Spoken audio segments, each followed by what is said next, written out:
মমতা বন্দ্যোপাধ্যায়ের ব্রিগেড সমাবেশ থেকে 10ই মার্চ রাজ্যের 42টি আসনের লোকসভার পদপ্রার্থীদের নাম ঘোষণা করলেন।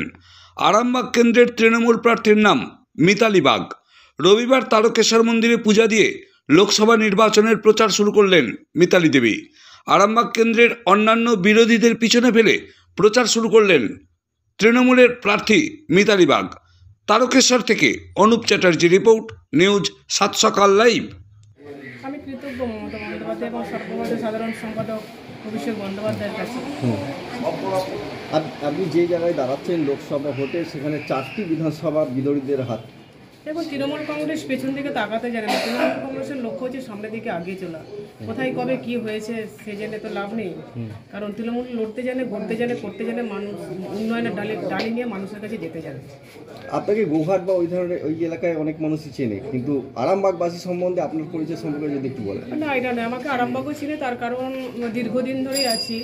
2013-তে ছিলাম, 18-তে আবার জেপি হিসাবে 23-এ। কাজেই চিনার দিক থেকে আমার কোনো কিন্তু খামতি নেই। চিনার দিক থেকে আমি নতুন, সেটা বলি। এই পরিচিতিটাই চাইছি আমরা, যে আপনার পদ থেকে আমার চন্দ্রকোনা থেকে যদি আমি শুরু করি, চন্দ্রকোনা, গোঘাট 1, গোঘাট 2, আরামবাগ, খানাকুল, পুরসুরা, প্রত্যেকে, তারপর আমার জেপির মেম্বাররা, আমরা ওখানে একটা পরিবার। তাহলে আমার অচেনাটা রইল কোথায়? লোকসভার সাধারণ মানুষের উদ্দেশ্যে কি বলবেন? আজকে মানুষের জন্য কিছু বোধহয় বলা নেই, তার কারণ আমাদের একটা স্লোগান ছিল, জনগর্জনের যে স্লোগান ছিল, পায়ে পায়ে উড়িয়ে দিল জনতা ব্রিগেড চলো। তো ব্রিগেডই প্রমাণ করেছে, আর আলাদা করে আমাদের আর কিছু বলার প্রয়োজন আছে বলে মনে হয় না।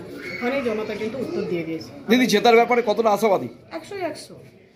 বিরোধীরা এখনো পর্যন্ত তার প্রার্থী ঘোষণা করতে পারে। বিরোধীরা তো কোনো সব দিক থেকেই পিছিয়ে। তারা তাহলে প্রার্থীর দিকে আগে কি করে যাবে? উন্নয়নের দিক থেকেও পিছিয়ে, কাজের দিক থেকে পিছিয়ে।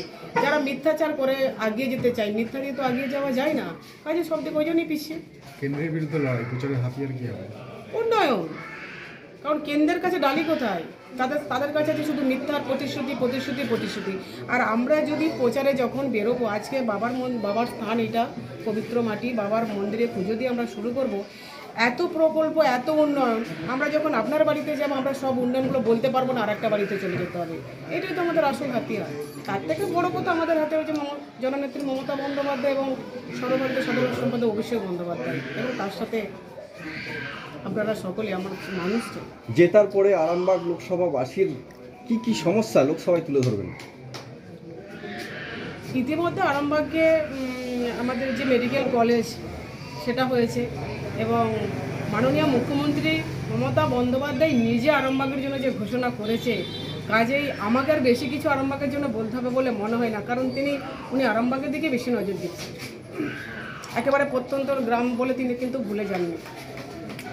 পুজো কি আজকে মন্দিরে পুজো দিয়ে শুরু করবে? একদম।